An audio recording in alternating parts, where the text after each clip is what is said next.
Have you ever experienced a symptom that made you stop and think, what the hell's happening to me? Not something small, not something easy to ignore either, something that made you pause and really pay attention. So you did what most women do. You went to your doctor. You explained what you were feeling. Maybe it was exhaustion that felt different than normal being tired, or other strange sensations in your body that just didn't make sense. They ask you a few questions, maybe do a quick exam, and then they look at you and say, everything looks fine. But you know deep down that it's not fine. You know that something is happening in your body and you just can't figure out what it is. And this is where frustration really sets in because you didn't imagine these changes. Something shifted internally even if no one has a name for it. Well, if you are between the ages of 40 and 60, you're most likely experiencing one of the many menopause symptoms and side effects that most women aren't even aware are menopause related. And that lack of awareness is what causes so much unnecessary fear, stress, and self-doubt. Well, today I'm breaking down the one thing that could change everything about how you experience menopause, and the unfortunate truth is that most women have no idea about it. But we are changing that today. I'm Tafiq Akhir, Mr. Menopause here, and welcome to the Mr. Menopause Show.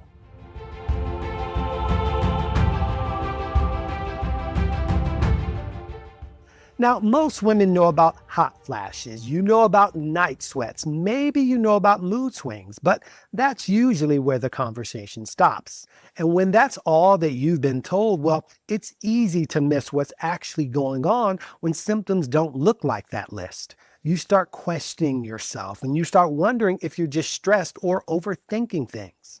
What most women don't know is that there are over 80 documented symptoms and side effects of menopause.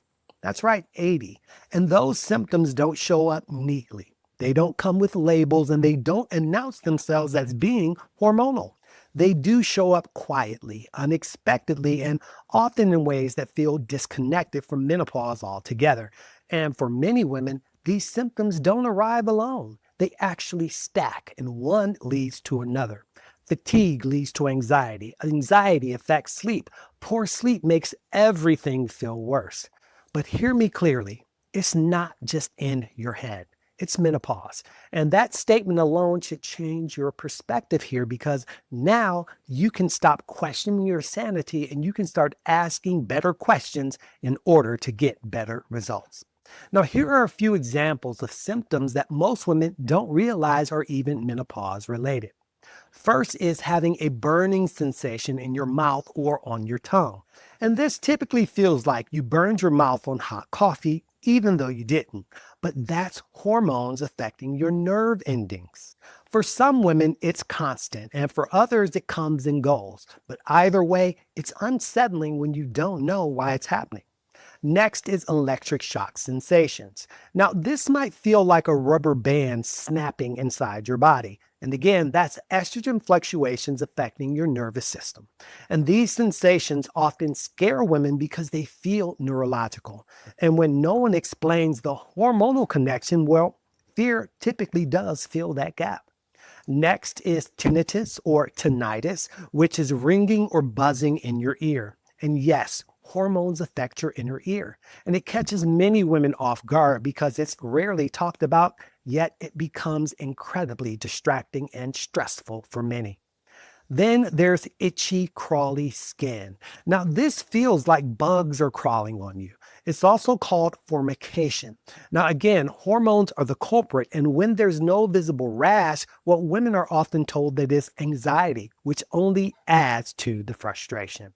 Digestive issues are another disconnected menopause symptom that comes in various ways. Things like bloating, gas, changes in your bowel movements because your gut has estrogen receptors. So when hormones fluctuate, digestion can change too, even if your diet hasn't changed. And those right there, that was just 5 symptoms. Now, when I was researching for my book, I put together the complete list of all 80 documented symptoms. And what stood out to me most wasn't the number though. It was how often women said, I didn't even know these were menopause related. And that's why I actually made the first section of the book free so that women could see the full symptom list and check off what you're experiencing, not to overwhelm you, but to validate you. And you can get the first 2 chapters at my website, tafiq.com/free chapters. Now, here's another piece that doesn't get talked about enough either. And that's when you don't have a language for what you're experiencing, your brain tends to fill in those gaps, and it rarely fills them kindly or correctly. You start assuming the worst, right? You question whether something's neurological or autoimmune. You find yourself Googling symptoms late at night and spiraling into possibilities that feel scary and overwhelming. And this is not because you're trying to be dramatic, but it's because uncertainty is stressful. And that stress alone can make symptoms feel more intense. And this is why education matters so much during menopause, not because information magically fixes everything overnight, but because understanding what is actually happening lowers fear. And when fear goes down, your nervous system can finally settle down. And that's when sleep becomes more possible as well. That's when symptoms feel more manageable, and that's when decisions stop feeling so overwhelming. Another thing that I've seen happen a lot over the years is women trying to push through symptoms instead of listening to them. You tell yourself that you should be able to handle this, or you remind yourself that other women have it worse. You convince yourself that it's just part of getting older and something that you just need to accept.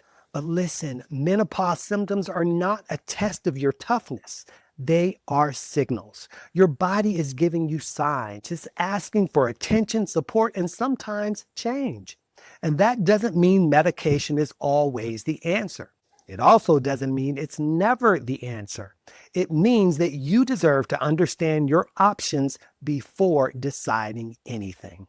And that right there is the shift that I want for you. No panic, not guessing, not pushing through. Clarity first and then choice. And that changes everything. That knowledge gives you power. It helps you to advocate for yourself, and it helps you to make informed choices instead of reacting out of fear. So, if you're experiencing symptoms right now, here's what I want you to do. First, write down everything you're experiencing, and I mean everything, even the stuff that seems unrelated to hormones. Getting it out of your head and onto paper actually matters more than you think. Second is to check whether it's a known menopause symptom or side effect, and most of the time, it actually is. And again, if you get the free chapters of my book, you'll see the full list.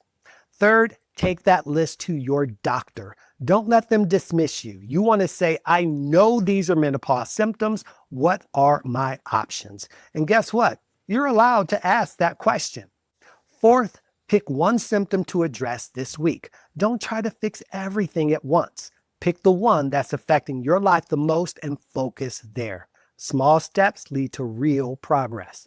And as it relates to progress, I got a message from Sarah who bought my book, and she shared with me that for the longest time, she thought that she was literally going crazy. But just seeing symptoms that she'd been experiencing, symptoms that had been ignored or brushed off by her healthcare provider, seeing them listed in the book, she said it felt like someone lifted 200 pounds off her shoulders. And that's what clarity does. It removes shame. It removes blame. And for Sarah, it gave her hope, and now she sees possibilities. And if you're feeling crazy right now, and if you're anxious, even though you've never been an anxious person before, you are not crazy either. You're not falling apart. Again, you are going through a major hormonal transition. And now you actually know that you can do something about it. Now, earlier I mentioned taking your symptom list to your doctor, but before you do that, there's one more important thing that you really do need to know. Not every doctor is trained in menopause care. In fact, Most are not. And that matters because the wrong conversation can leave you feeling just as dismissed as before, still with your symptoms. So be sure to head to my episode on the 5 questions that every woman should ask her doctor about menopause next, because those questions will help you figure out quickly whether your doctor actually understands menopause or not and what to do if they don't. That episode is linked in the show notes. Now head there next because it builds directly on what we just talked about, and it helps you to take the next steps with a lot more confidence. I'll see you there.